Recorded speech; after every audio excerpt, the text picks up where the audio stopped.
अध्याय 2 श्लोक 58 भागवत गीता। यदा संहर्ते चायं कूर्मोऽङ्गेनीव सर्वशः इन्द्रियाणि इन्द्रियार्थेभ्यस्तस्य प्रज्ञा प्रतिष्ठिता।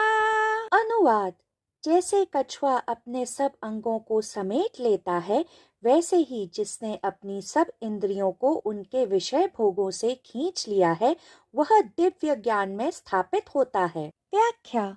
श्री कृष्ण इस श्लोक में अर्जुन को इच्छाओं की प्रवृत्ति के बारे में समझाकर कह रहे थे कि इच्छाएं पूरी हो जाने पर भी कभी समाप्त नहीं हो पाती हैं, वे केवल और भी अधिक दृढ़ता के साथ लौट आती हैं।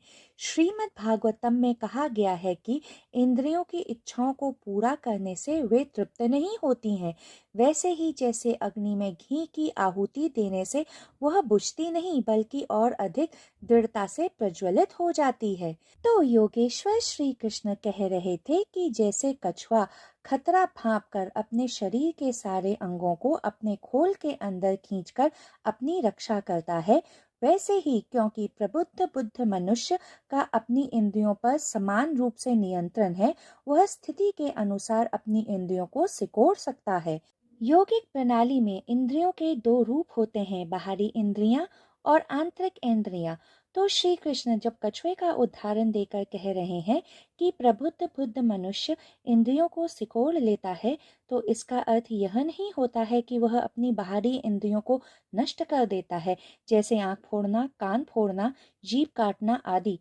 हमारी बाहरी इंद्रियां केवल देखने, सुनने, चखने, सूंघने तथा अनुभव करने का काम नहीं करती हैं।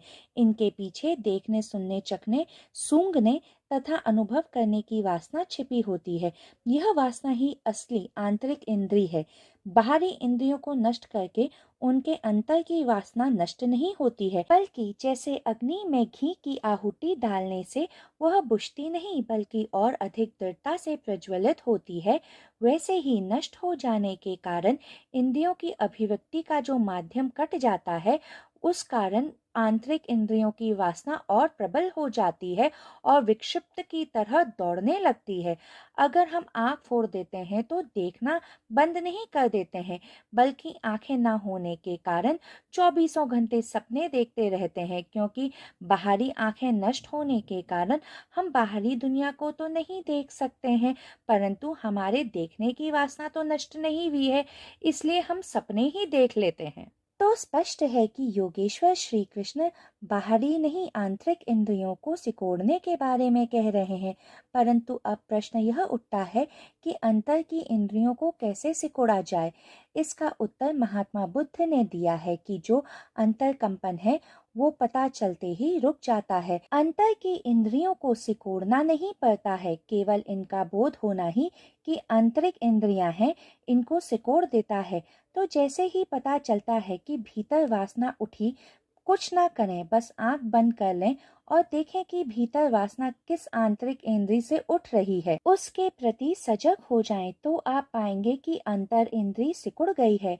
क्योंकि जब हम अंतर इंद्रियों के प्रति जागरूक हो जाते हैं तो अंतर इंद्रियां सिकुड़ जाती हैं। ऐसे अंतर इंद्रियों को सिकोड़ पाने वाले स्थित प्रज्ञा मनुष्य को समाधिस्थ कहते हैं।